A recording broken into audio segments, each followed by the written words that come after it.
While a global health crisis brings illness, death, and job loss to citizens and governments, people scramble to contain the spread of the virus. Others eye the chaos as an opportunity to plunder and profit. We can say this is a great day for organized crime and corruption. In this webinar with veteran investigative reporters, we discuss trends in crime and corruption during the COVID-19 pandemic and how journalists can hold governments, corporations, and criminals to account in their countries. Hello, everyone. I'm Louise Shelley, and I'm welcome to the ICFJ Global Health Crisis Reporting Forum. I am the Omar L. and Nancy Hurst Endowed Chair and a University Professor at George Mason University. I'm also the Director and Founder of the Terrorism, Transnational Crime and Corruption Center. I've been invited to the forum by ICFJ to host this important discussion today that's produced in partnership with the Organized Crime and Corruption Reporting Project, also known as OCCRP, covering pandemic profiteers, trends in crime and corruption. One of the things that we're seeing, or many of the things I should say we're seeing, is a broad range of impacts of the pandemic. We're seeing, and we'll talk about more today, how is the pandemic affecting procurement, fraud in person, on phone, online, the health impacts with counterfeit medicines and masks, environment, human exploitation, including smuggling of people, labor, and sex trafficking. And we're also going to talk a little bit on the crackdown of the media as people's focus is elsewhere on the health crisis. So there are many topics to talk about in this hour, and we hope that we will have lively discussion with all of you around the world. If you're joining us on Zoom today, please submit your questions on the Zoom chat, which you'll find in the menu options below. If you're watching from Facebook live stream, put your comments below the video and they will be brought to me by the coordinator of this video.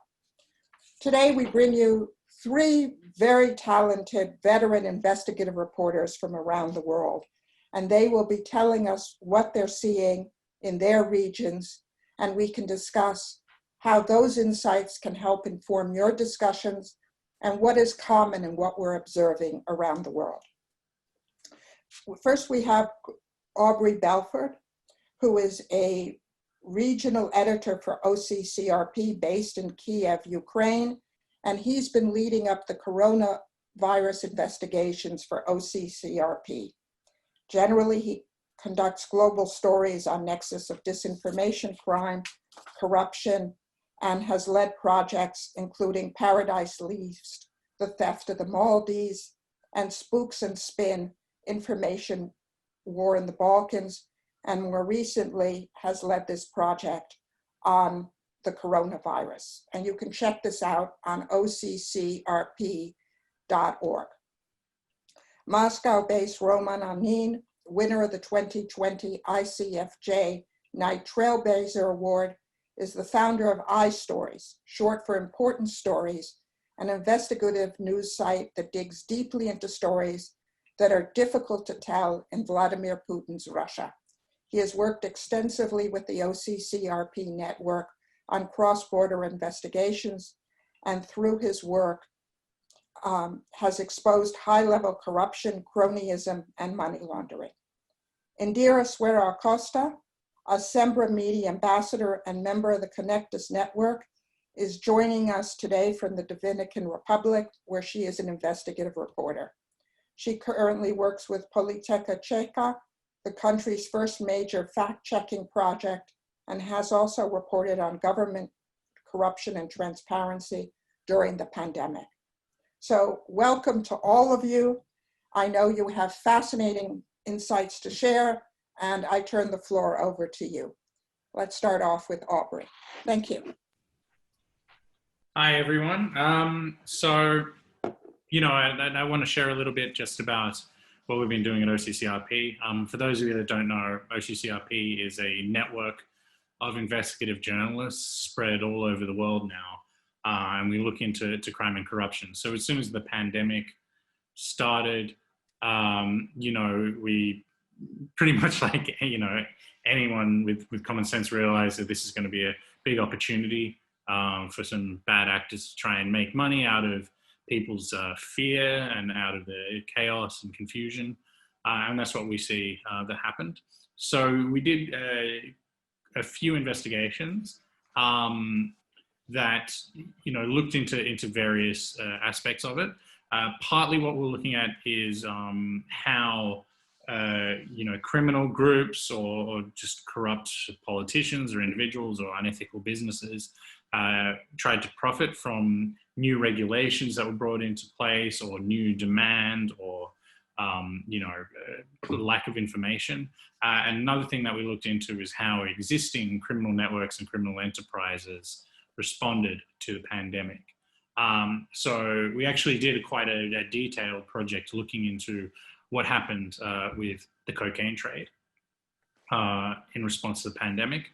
You know, when the whole world went into lockdown, you know, how does cocaine move? And that was really, really fascinating. I mean, you know, spoiler alert is that drug traffickers are very good at finding their way around, you know,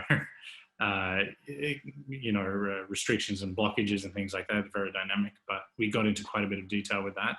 Another major thing that we looked at was on the questionable certification for personal protective equipment, in particular respirator masks. You know, these N95 masks or equivalent that block out most viral particles.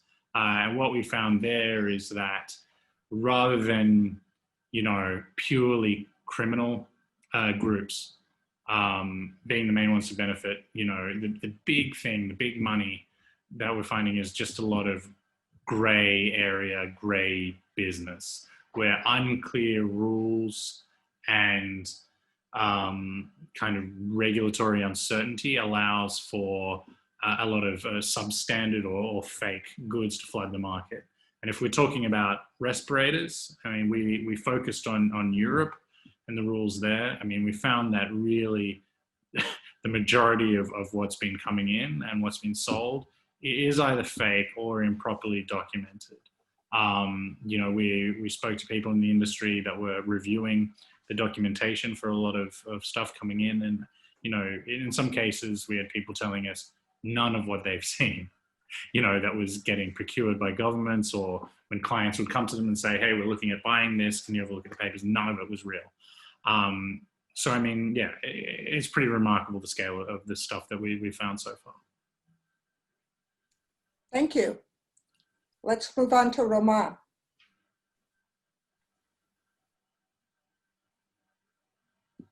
Sorry. Hi, everybody.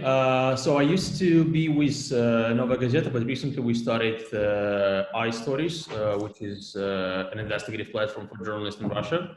And it was actually a big challenge for us. I mean, COVID, because as investigative reporters, we are used to have a lot of time to dig on stories, to, you know, sometimes we spend like half a year to write a story.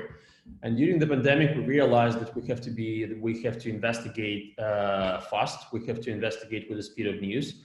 And it was a big challenge for us. But I'm happy that we were able to cover some very important stories that resulted in, that had some good impact, actually.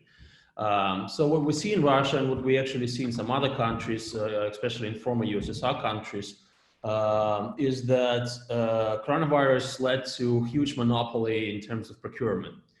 So the states were saying that they don't have time to organize bids, and that is why they have to buy from a single supplier. And that created huge opportunities for cronies of the president, like in our case, all the mechanical ventilators in Russia during the pandemic were sold from a single producer who belongs to a holding led by Vladimir Putin's former KGB partner. What we also were able to find that those ventilators were actually technically they were bad. Actually, some of them even burned out and killed a couple of people in hospitals. But still, you know, because the state said that they don't have time to organize bids and to competitive bids, they were buying those ventilators sometimes through dodgy companies, through intermediaries, through bogus companies, which inflated prices, which they then were laundered. We also focused a lot on how the state is actually fining citizens, because you know that in Russia the quarantine was really strict, especially in Moscow, and people got huge fines for leaving their apartments.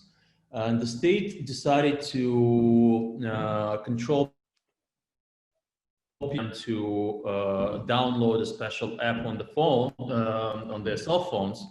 And the problem was that this app was actually bad developed, and so sometimes people who even were not sick or who didn't leave the apartment got sometimes 4 or 5 fines every day. And you know, since Russia is a poor country and people don't have money sometimes to, you know, I don't know, to pay for their apartments, they didn't have money to pay fines. And the problem when the state is corrupt and when the state is authoritarian is that courts don't work. So what we were able to investigate was how actually courts were dealing with those complaints from people. And for instance, we were able to prove that one judge in the Russian region made his decision on 252 cases just during one day. So we calculated that he spent 16 seconds on every case, which means that of course they didn't properly looked into the cases, into the complaints by people who were fined. So this was actually a big story for us as well. And then we cooperated with OCCRP. We actually used most of the reporting done by OCCRP in terms of rapid tests. And thanks to Aubrey, you know,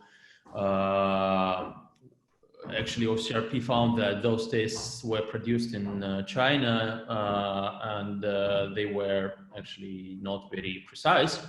But the Russian state is probably one of the last, the Moscow government is one of the last who is still buying those tests, even despite the fact that they are not really working.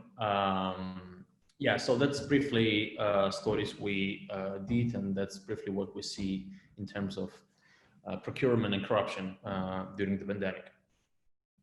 Thank you. Very interesting. And Indhira, tell us what's going on in Santo Domingo. Well, basically in the Dominican Republic, we've been dealing with, besides COVID, with a really strong electoral campaign ever since last year. So we're in the middle of that situation, and that is where most of the reporting and most of the investigative journalism has been covering.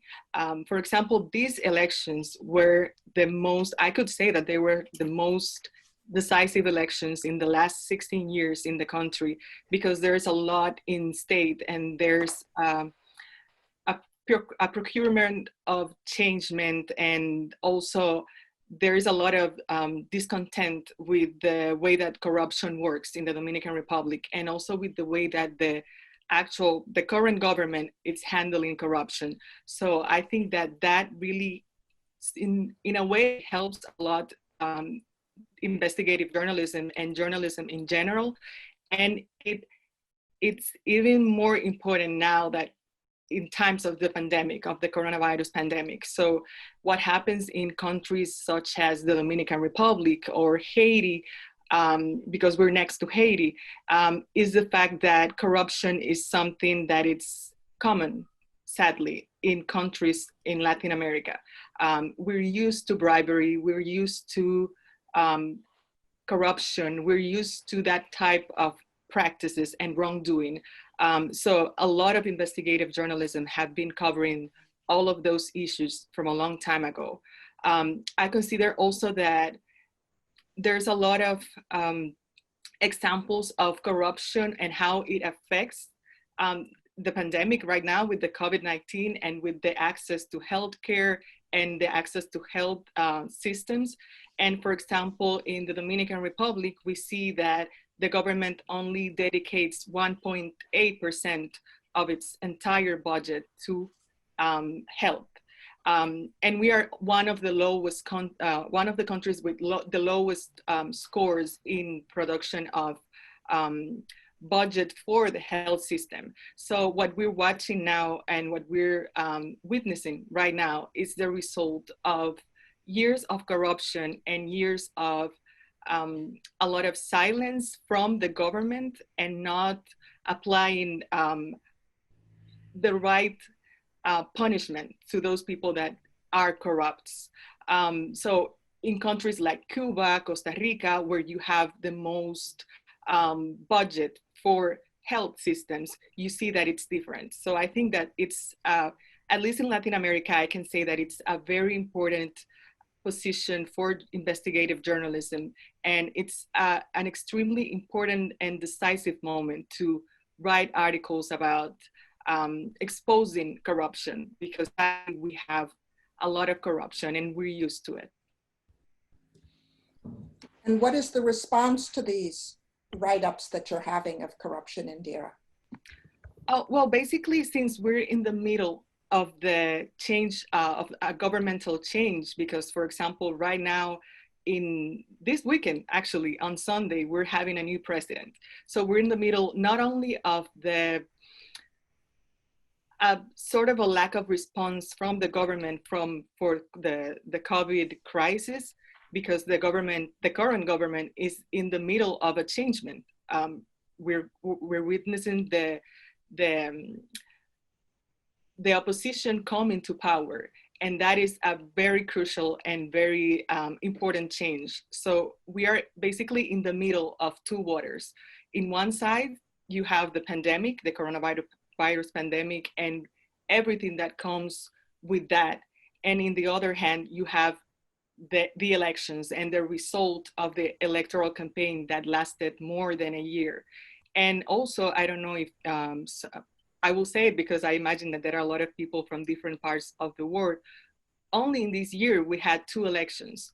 One in February, that was the municipal elections, and the other one a couple of months ago, and those were the presidential elections. But we also had two suspended elections, because in the first elections in February, it was the first time actually that the elections were suspended in the democratic history of the Dominican Republic. And that was because of failures, according to what the officer said, it was because of failures with the electronic voting system. And now the other election that was suspended was because of the COVID. So during all of those times and in all of those moments, there was money spent for electoral campaigning. And with that comes also a lot of corruption and crime. In this time, from the government and from political candidates. Thank you. Aubrey, OCCRP has done other work on what is going on with the environment, with forests, with human smuggling.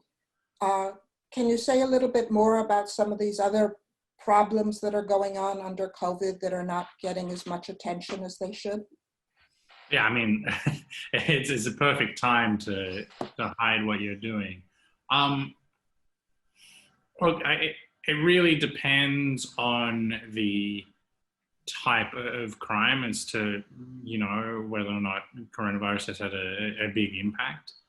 I haven't looked into human smuggling or anything like that. We did focus on drug smuggling. I would guess that most probably there's not so much human smuggling, just because there's not so much movement of people. But yeah, I mean, I wouldn't actually know, to be honest, because I haven't looked into it.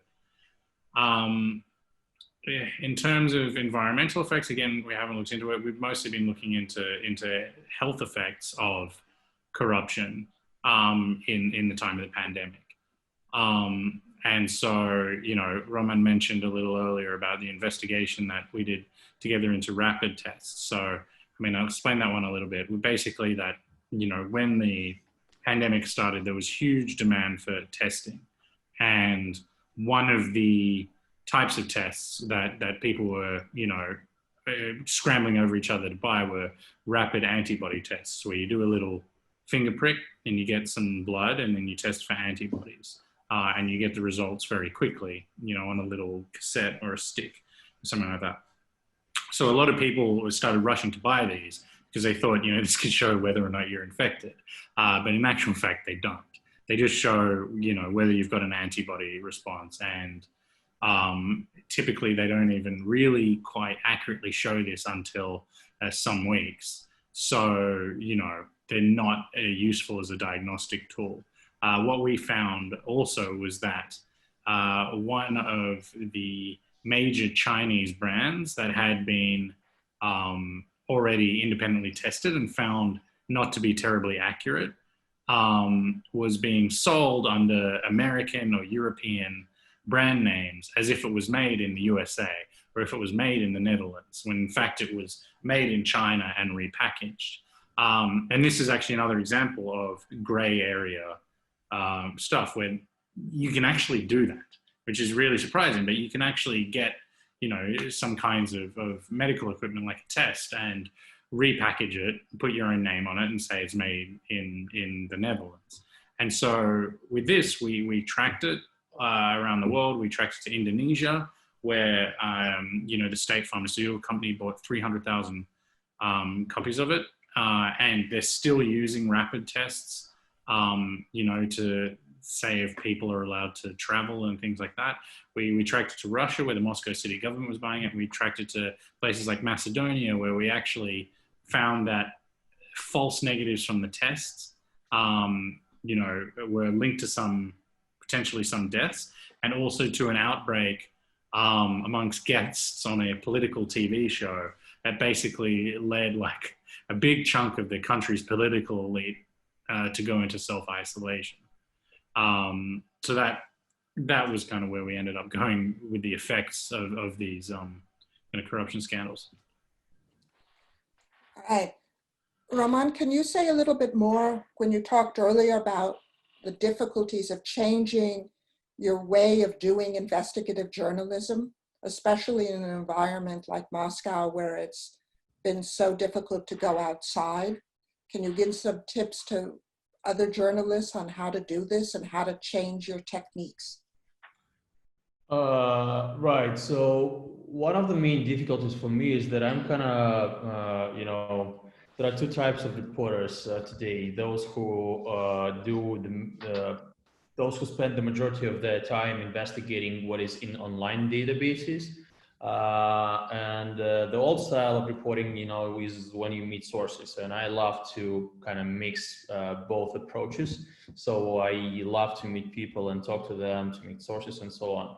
And during the pandemic, I couldn't meet people. So I had to concentrate only on my online part of research. What is important is that, you know, with my sources, I kind of developed the strategy of secure communication, and that's what we try to develop and promote, not only in Russia, but, you know, on all these conferences when we talk about security and secure communication. And the pandemic showed how important it is to actually know the tools and use them, because this is the time when you spend a lot of time communicating with your sources via online tools. Did you, sorry, did you find it, I guess in India as well, that like when everyone was home, it was actually easier to make some new sources, or that people were a bit more willing to talk? No, I don't think so, because, well, in Russia, everybody's paranoid, and people don't really like to discuss sensitive stuff via phone, even if it's done in encrypted chats, right? But yeah, people had to had to talk more on the phone. But it wasn't easy, at least for me and for people I talked to. That was one of the challenges. And another challenge was, of course, that since everything was changing so fast, you had to investigate fast. The story which we did on mechanical ventilators, it was actually a great story because it had its impact, and in a couple of weeks after we published a story where we said that these ventilators are actually bad and they're sold through bogus companies, they burned in 2 hospitals and I think 6 people died. And the government actually blocked the contract. So those ventilators were not sold anymore. I don't know about the current, what's going on now, but yeah, so the story had a deep impact. And we had only 1 week to investigate it, which was, which was a short period of time. So I think, yeah, these were the main challenges we faced. I agree with that. Sorry. Sorry, Aubrey. No, I was thinking about what Roman was saying on terms of the length that you have to do investigations, the length of investigations and the time that you have to investigate.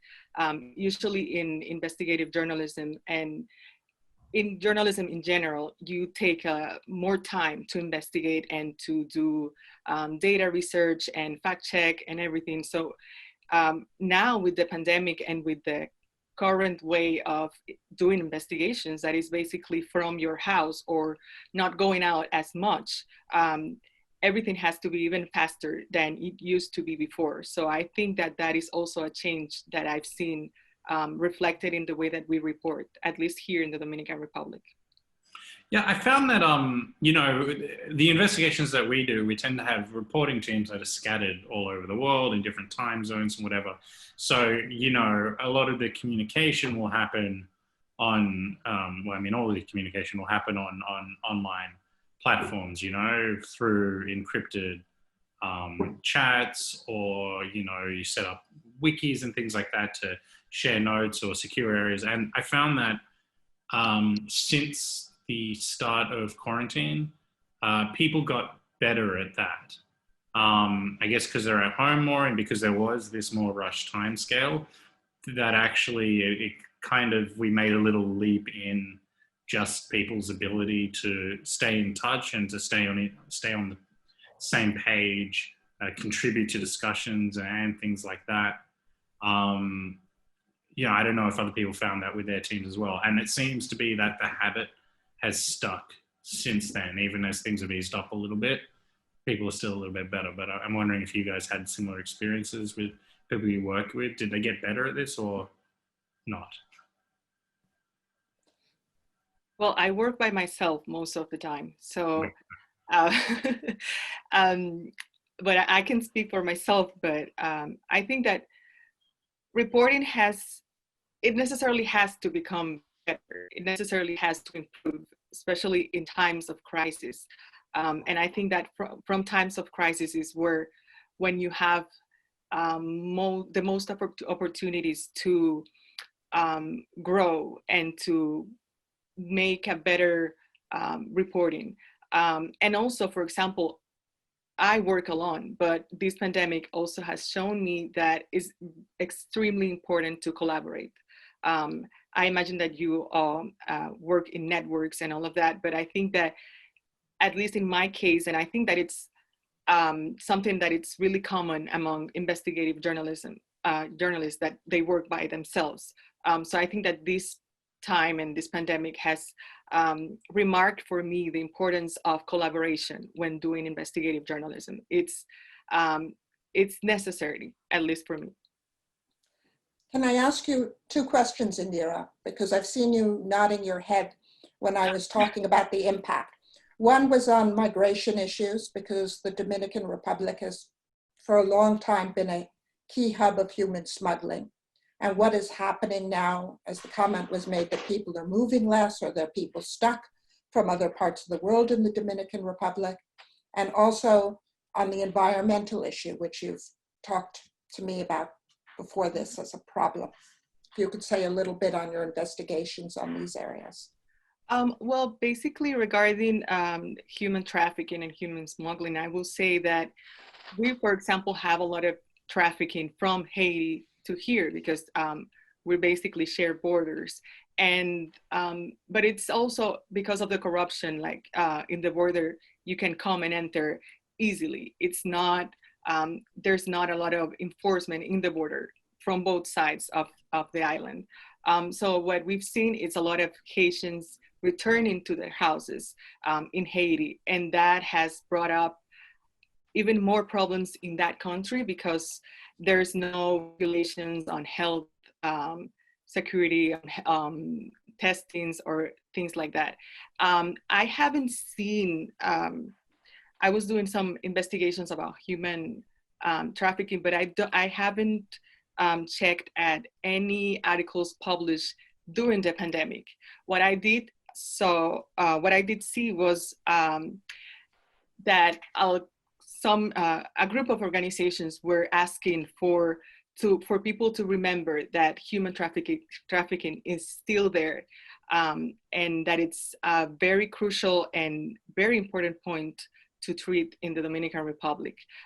Also, the United States lowered the qualification of the Dominican Republic. That happened just a few weeks ago. It lowered the qualification of the Dominican Republic in terms of how the government is handling the human trafficking. And that happened in the middle of the pandemic. And regarding the environment, we've been affected, I will say, for basically in two ways. One was with the Duquesa fire. Duquesa is an open air landfill that has been very criticized because of the way that everything is handled there, because of the way that, because of the fact that it's an open air landfill that takes much of the garbage of the entire capital and other cities. So during one of the highest points in the pandemic, that landfill was burned. And so far, we don't know who burned the landfill. And that caused a tremendous impact on health and because we were already affected by the pandemic, but we were also affected by the smokes that came out of the landfill. That was one example. And another one that I was thinking about is that recently, for example, we had the inauguration of the Punta Catalina plants, and those are coal-based plants, electric plants, and they were financed with money from Odebrecht. And Odebrecht was a tremendous, a really big company that was bribing, let's put it like that, different countries in Latin America, 12 countries actually, giving money to those countries. So we had the inauguration of those, of the power plant, and we've been having a couple of weeks with a lot of smoke coming out of those plants. So all of the 10,000 families that live near the plant had been affected by that as well. Just a comment, the Odebrecht is a political scandal that started in Brazil. Yeah. And Odebrecht is a Brazilian company that's been in operation in so many countries. Yeah, and sorry, Louise, yeah. They were based here in the Dominican Republic. Their operations were from the Dominican Republic to other places. Oh. Yeah, and so far, no one has been judged because of it, unlike other countries in which presidents and other politicals and people from business area have been judged. So, yeah. Thank you. Interesting. All of a sudden, we have a lot of questions now. So I'm glad the ice has been broken. So first question is, how do you get your leads during the pandemic working from home? Can all of you answer this briefly? I've got a lot now, so. I would say that for us as a big network, basically, I mean, there's a lot of different ways that it happens. You know, it comes from partly just like pre-existing sources that you have a good relationship. They'll tip off one of our reporters. The other thing is just looking at the new regulatory environment and business opportunities and just trying to think like a crook. You know, the thing is with this is because it's a new situation and because everyone's rushing, it's often not terribly sophisticated and not that hard to find. So if you're just sort of thinking about, well, okay, if I was trying to rip it off, what would I do? And you just do a little bit of online searching, you can find some pretty interesting leads straight away. You know, substandard products being offered by unclear people or whatever.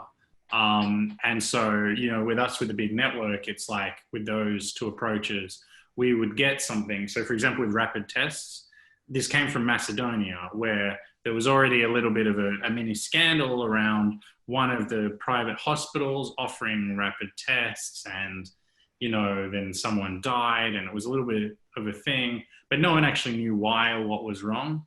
But when we started looking into that and then looking into that company and the documentation and tracing it back, looking at the regulations, we realized, oh, actually, this is a broader issue here. Then we brought in other partners and, you know, we found it was manufactured in the Netherlands. So we talked to Dutch partners, and the Dutch partner was Googling around and said, hey, I found the clinical study for this test. It's identical for a Chinese one. And, you know, and so it just snowballs from there. So there's no hard and fast rule, but I'd say that, like, if you're working with a large number of people, then with people with different experiences and different sources can turn something very small into something big. And that works really well in this kind of environment. Hey, Roman, when you address this on how you find your stories, could you also say, how did you find out the names of suppliers of rapid tests and other medical equipment? Did you need an insider source, or you found this out through documents online?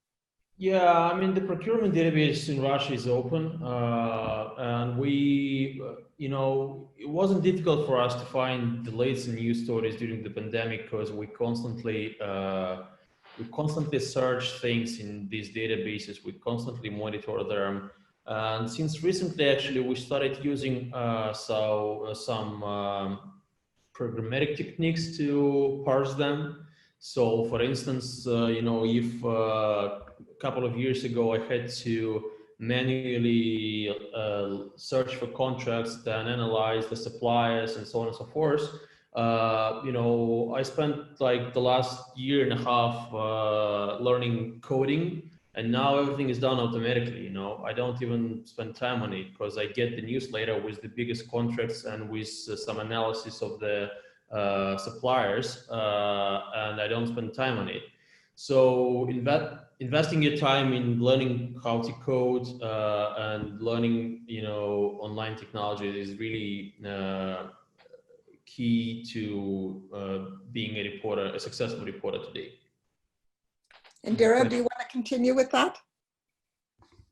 Well, what I've been doing is that I've been working a lot with experts. And that has proven to be really helpful for me because I get a lot of insight for stories from their perspective. And that has helped me to have a lot of good stories and also to have condensed stories and stories full of purpose. And I was listening to what Roman was saying about the importance of knowing how to use technology in our advantage, and I think that that is also is something that I don't necessarily use as much, but that I think that is way too important, and that specifically now, from everything that I've learned during these months of pandemic and crisis, I think that it's very good to have a automatized system that helps you to do your investigations and that makes your life a little bit easier, I will say. Next question for all of you. Are you aware of any effective counter-corruption efforts against this COVID corruption? Or is this just an unrestricted feeding frenzy at the moment? I have a bunch of new messages. Everybody's now ready to talk. So try and tell us what's going on in this area. It's a feeding frenzy, pretty much. Yeah, I don't know. I can't really think of any huge successes off the top of my head. Roman, Indhira? Well, I agree with Aubrey. At least here in the Dominican Republic, I could say that people are more aware. Public opinion is more aware of what is happening, and I see sort of an awakening of people, and they're more into news, they're more into investigation. And I think that that has a lot to do with the electoral campaigning and the changement of government. We are a little bit more aware of what is happening, but as real and effective solutions to the corruption, I haven't seen as many. Some really small cases, but not as many as all of the journalists here in the Dominican Republic would like. So we have a question here on how much is organized crime involved in this activity? Are they traditional organized crime groups, as one panelist is asking about from Italy? Or are you seeing a more diverse range of actors involved in this? And how much of it is corruption of government actors? I'd say it's a little bit of everything. I mean, organized crime groups are definitely benefiting, and we've found in our investigations that, people with organized crime ties or members of organized crime groups will get in on, a procurement contract or whatever. But I mean, that's the nature of feeding frenzy, is like everyone's in on it. So, I mean, you've got corrupt government officials, you've got organized crime groups, you have, companies with a history of unethical practices, or you'll just have someone who's come from nowhere and, has an angle on it. Sometimes what you also have is, for example, with like masks getting imported, that people actually come into it with the best of intentions and say, well, I know this factory in China, and, I can help out with this crisis and, also make some money on the way. But because they don't know the regulatory environment, and because there's other points along the way with certification, whatever, what ends up happening is, a whole bunch of money gets spent on something useless. And it doesn't mean that everyone necessarily went in there trying to be complete crooks, but because it's such a Wild West kind of atmosphere. But, that's what happens. Roman, can you comment on this? Who are the elements of this feeding frenzy? Yeah, I agree with Aubrey that it's kind of both. Well, I mean, in general in Russia, the current elite is the mixture of organized crime and officials. And, they benefit from everything from oil, from gas, from forests, and of course, they benefit from selling goods during the pandemic, such as masks, ventilators, tests, and so on. No exceptions here. Indhira? I was thinking about what Aubrey was saying. It's sort of a wild, wild west environment in which from companies to private institutions or the government are all mixed, contributing in a certain way with corruption. Something also that I was thinking about is the presence of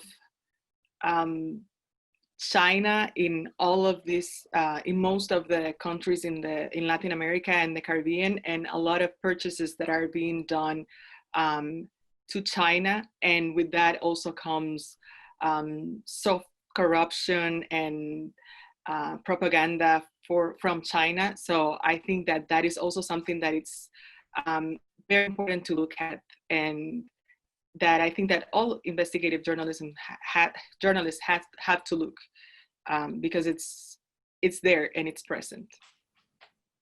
I think it's not only in the Caribbean and Latin America. I don't know if any of the rest of you, Aubrey or Roman, want to say something on this.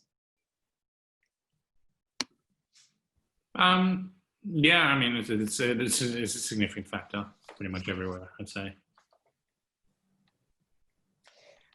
One thing that all of you have not talked about, which is something that is very pronounced in the United States at the present time, is the increase in fraud and scams, particularly against elderly people. Many of them who are at home, who are confined, who are being reached by telephone. And have you seen this in your reporting? Do you think it's a problem that you need to report on in your regions? And many of the scammers are operating from outside the United States. So it is part of a global phenomenon, but I didn't know whether you think this is something that journalists should be looking at. It wasn't a problem. I haven't heard of anything like that in Russia. The main problem with old people was that, you know, since not all of them are technically good, and they were not able to install special apps on their phones, and even because, you know, in Russia, in Moscow, you had to send selfies from your apartment every half an hour to prove that you are actually staying inside of your apartment, and not, you know, not all people are technically good in understanding, you know, the rules and what they had to do, so they were fined. And even when those fines were not fair, when people didn't leave their apartments, they couldn't complain because courts just didn't read, you know, what was in the complaints and ruled in favor of the state.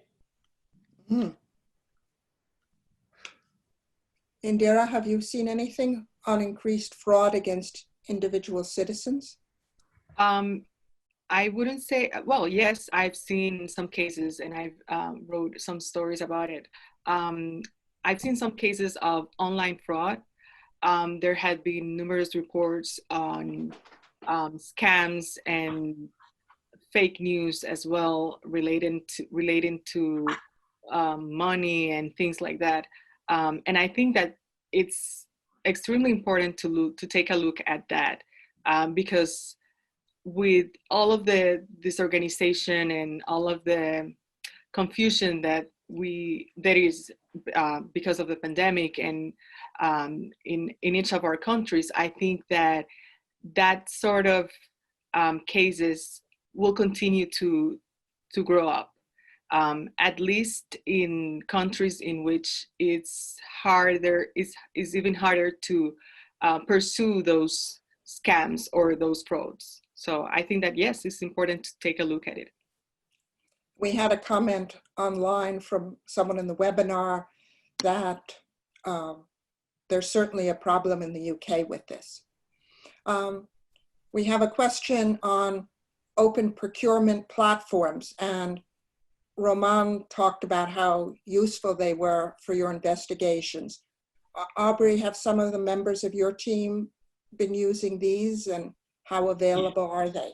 Yeah, so actually one part of our coverage is what we did is we set up a cooperative group basically for all of Europe, looking into procurement. And so we'd be able to compare the prices being paid and different trends. So pretty much every European country, you got people in to like search for COVID-related procurement data and upload it. And there's very wildly differing access to information across Europe. So you've got some countries that have open procurement platforms that are online, where there's a lot of information. And in other places, at the start of the crisis, they suspended normal procurement rules, so there's no open tenders anymore, and also curtailed freedom of information. So with the combination of that, we've ended up, say, just for example, across Europe, with huge discrepancies between places where you can get the information you need on demand online, and places where, even the old, transparency rules just don't apply anymore. And one of the kind of strange things we noticed was that a lot of the countries that we typically think of as like the good ones, countries that are well-established, liberal democracies with, you know, supposedly a long history of transparency, you know, Northern European countries, Scandinavian countries, these kind of countries, they actually in COVID times have become some of the most difficult, like true black holes data. Whereas countries, you know, former Eastern Bloc countries, where there's been, you know, a lot of pressure from foreign governments and donors to bring in systems of greater transparency, you know, online registries, online procurement databases, all this kind of stuff. That's actually where we've been more successful in getting some of the information. Yeah, so I mean, it's all over the place, but obviously, you know, places where you've got this stuff online, it's way better. But we've been using every tool, you know, we've been using online procurement databases where it's available. We've been using freedom of information requests. We've also, you know, just been using our network of reporters to hit up their human sources and try and get documents leaked. So, you know, all of the above. Indhira, do you have anything to add on procurement registries? Well, actually here in the Dominican Republic, and I will say in the Caribbean, it's kind of hard to get information, and we've been having some issues regarding that. It's extremely difficult to get statistics or updated information because not all of the governmental institutions have that available on their websites. So during times of pandemic, that increases even more. And it's even harder to get information and to get the updated information and to get open information just from your house. So I've seen a lot of complaints from journalists regarding that. And also with transparency of information, that is also an issue that is affecting us. Okay. There's a question from the audience on how much you see this corruption affecting COVID data. And also there's a question on how much police brutality is increasing as a result of COVID. So if you could address both of these, that would be great. Do you want to start, Aubrey, with reporting on the data on COVID? So, I mean, it's kind of a hard one to answer if the corruption itself is influencing data. I mean, I don't know. I don't know. It's kind of a chicken and egg thing.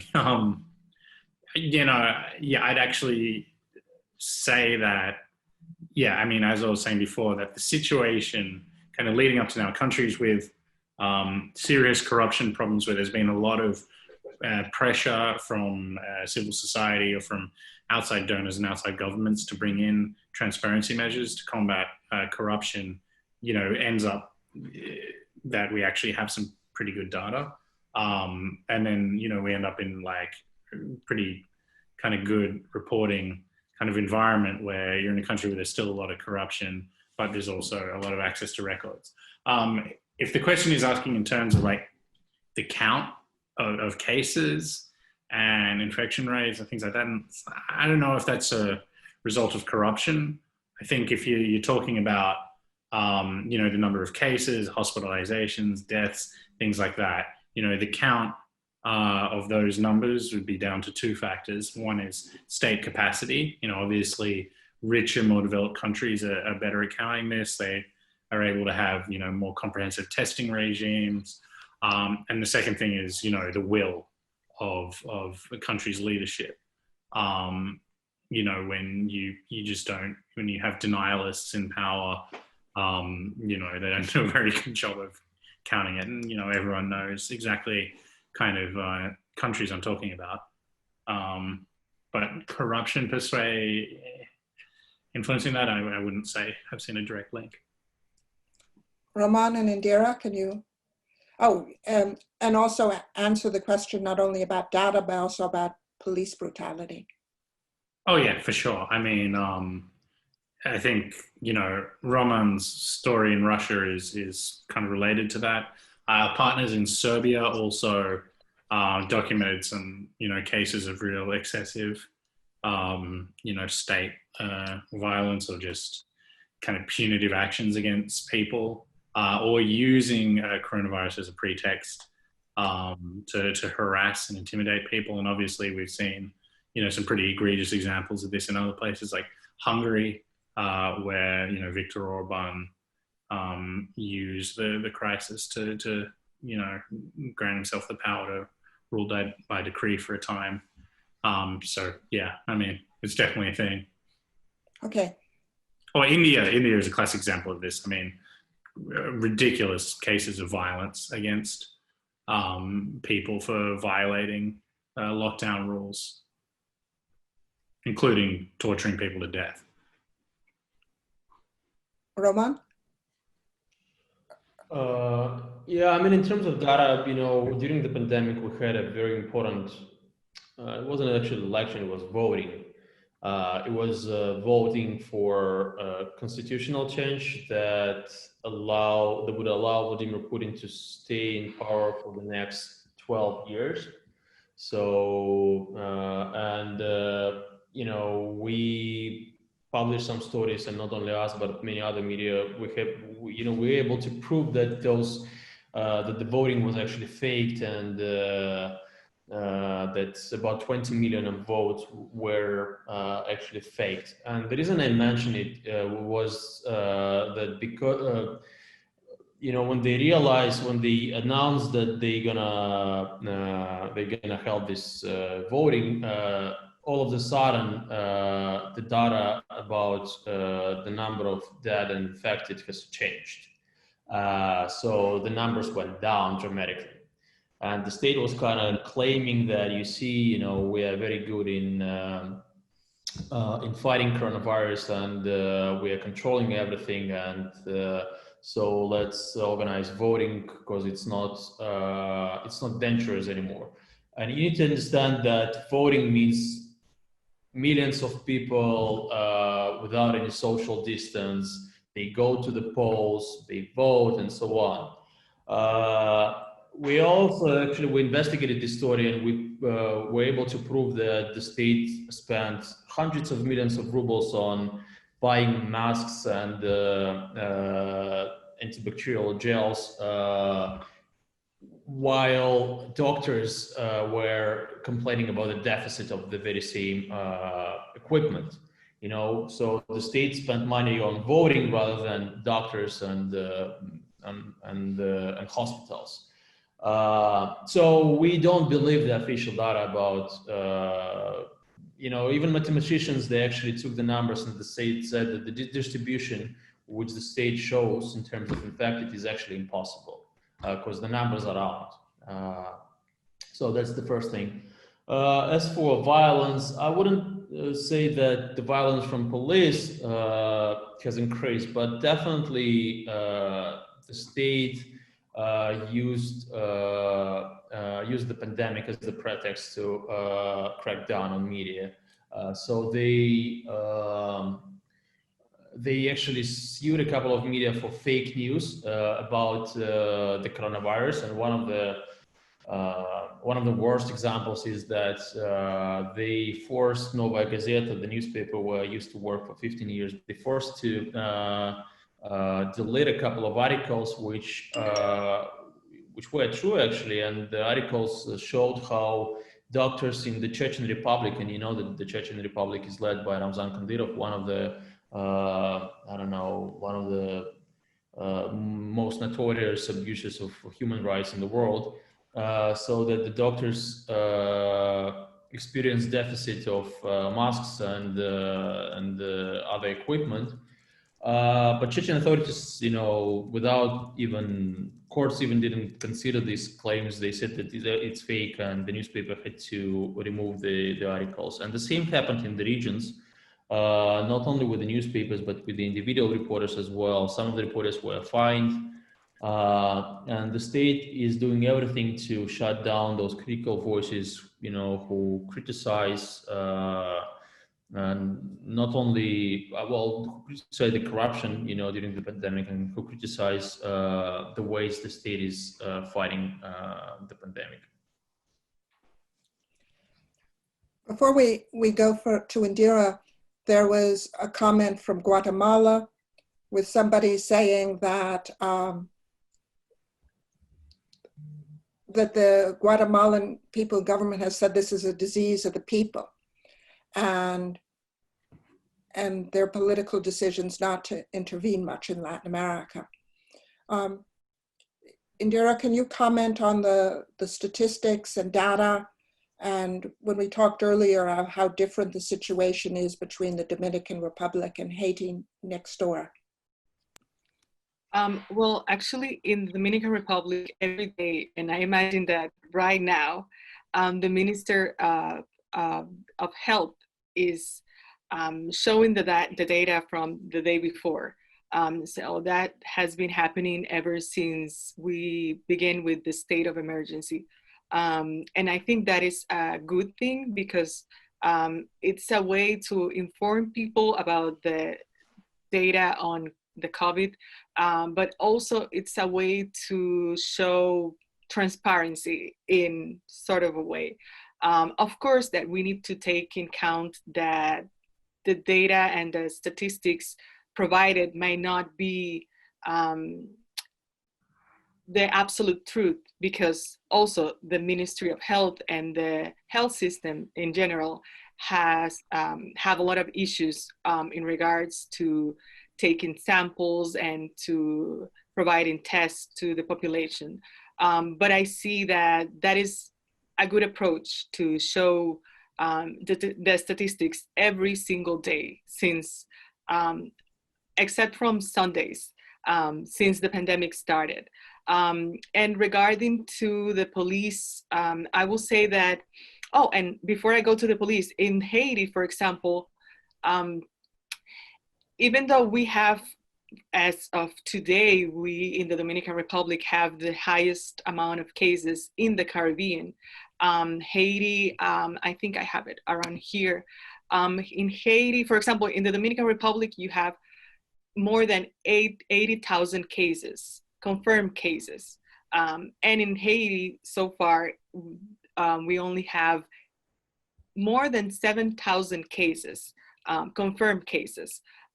So that I wouldn't say that in Haiti, the situation is as the one in the Dominican Republic, because it's a little bit less hard in that country. But I will say that those numbers reflect a big issue with statistics. And I don't think that those numbers are completely accurate. And in regards to the police, I will say that here in the Dominican Republic, probably because of a long story of corruption and authority from the governments, we tend to believe that it's better to have someone in power that stands for its authority.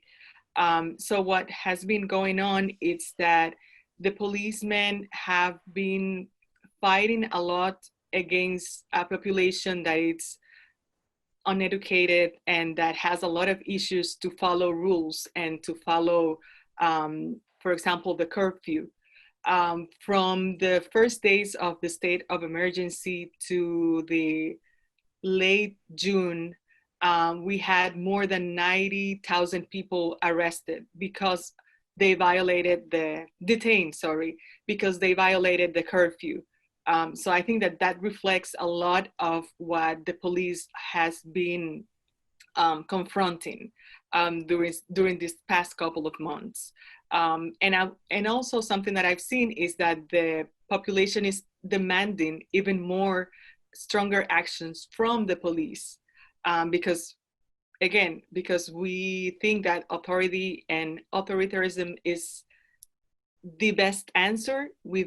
People have been demanding and procuring more control from the policemen. Thank you. Since the audience has warmed up, I've gotten more questions, and so we're authorized to go on a few more minutes. So we can run to 11:15. So if you have more questions, feel free to ask them. We've been having a few very interesting interjections on the Zoom webinar chat from colleagues in South Asia.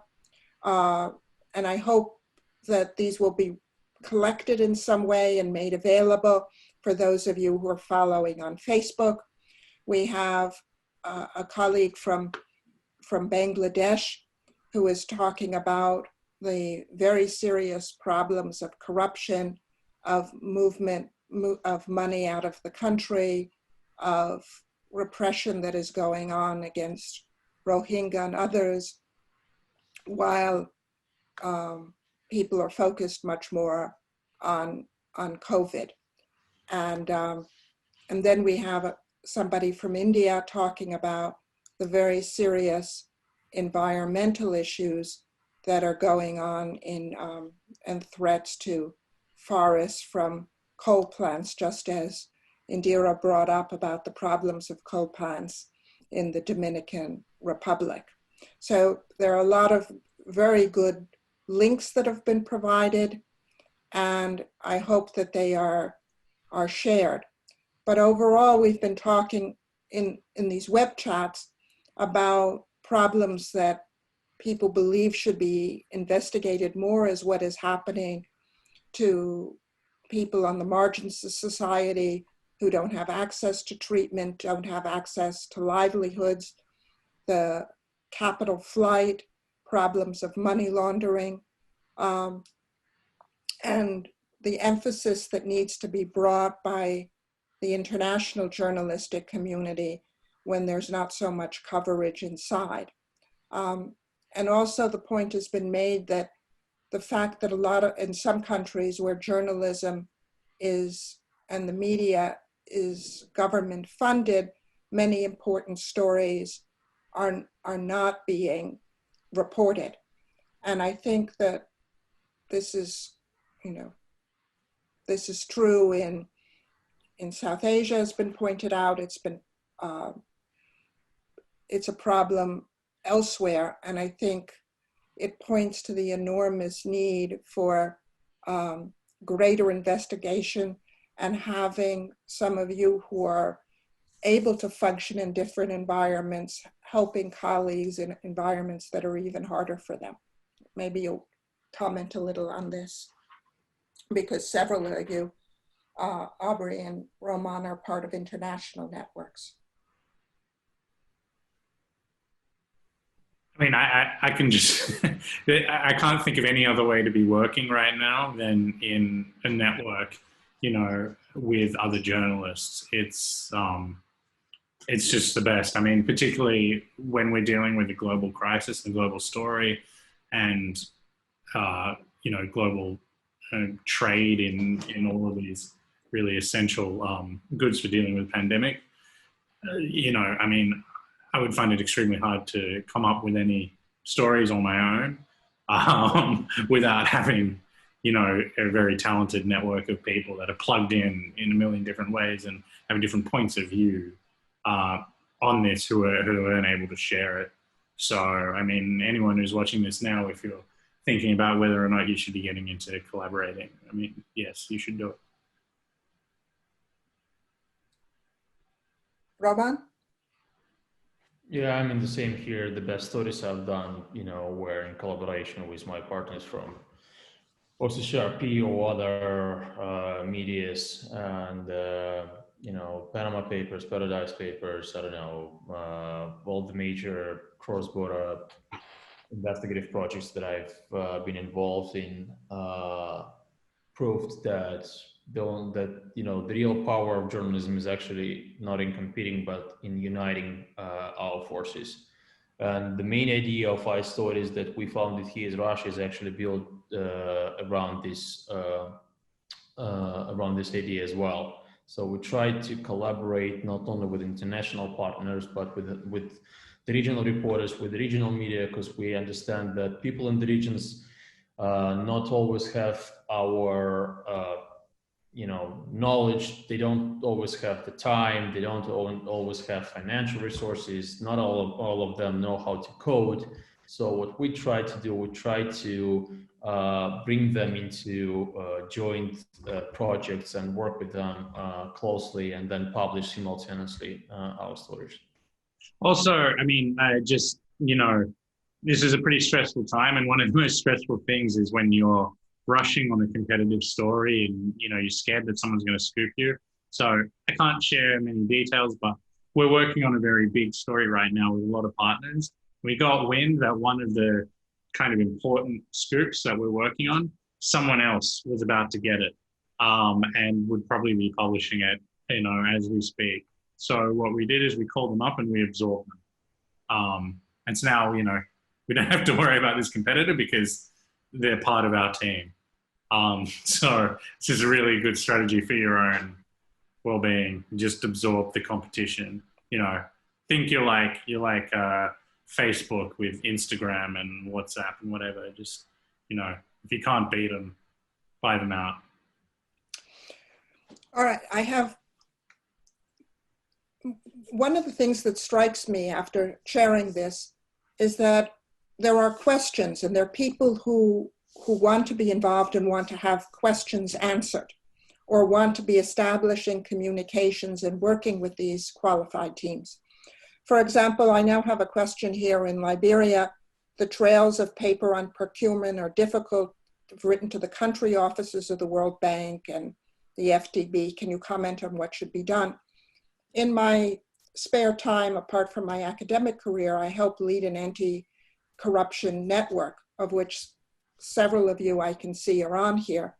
And there are people in that network that can directly tell you who to go and talk to. So, I mean, Stella, feel free to share my email if somebody wants to follow up with me, because we have 600 people in that network, and several of them could probably answer that question. And I think that's what we see that we're needing now, is how do we expand our networks internationally?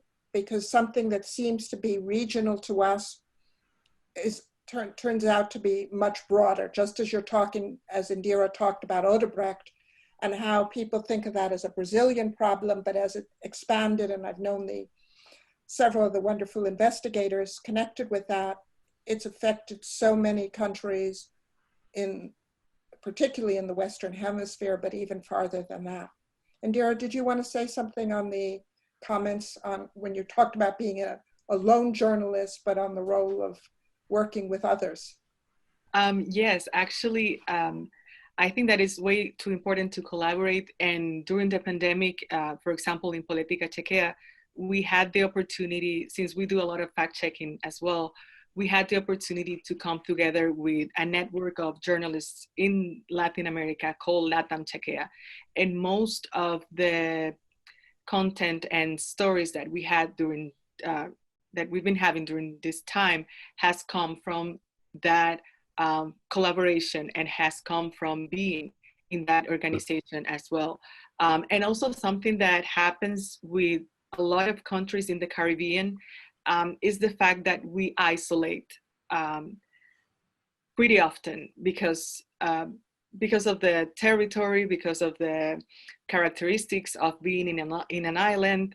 And I think that it's extremely important to open our minds and to open our work to other countries. Because as you mentioned, Louise, there are issues that we may think that only happen in our country, but that those issues also happen in other countries. And a clear example also of that and isolation is what happens in the Dominican Republic and Haiti. I was writing an article a couple of days ago about journalism during the pandemic, and I just realized that I didn't know anyone from Haiti, any journalist from Haiti. So to that point comes isolation, even in an island that is shared by two countries. Thank you. So I'm afraid our time is at an end, though there's so much more that our panelists can say and so much more that our wonderful audience can say. So I want to thank you all for joining us, and I hope you've learned something useful to inspire you and help you with your reporting in the future. And for those who are thinking about what issues you should be covering, I think we've given you a broad range of problems which can be investigated, dealing with data, procurement, fraud, health impacts, environment, human exploitation, crackdowns, money laundering, international financial flows. All of these are stories worth investigating and following. If you're not a member of the ICFJ Global Health Crisis Reporting Forum yet, please find the group on Facebook or go to the website at www.icfj.org. And don't forget to fill out the survey that'll be coming after the webinar. So thank you all for your great participation. And it was a fascinating morning for me, and I hope it was a fascinating afternoon and evening for the rest of our listeners around the world. So thank you. Thank you very much. Thank you, bye. Thank you.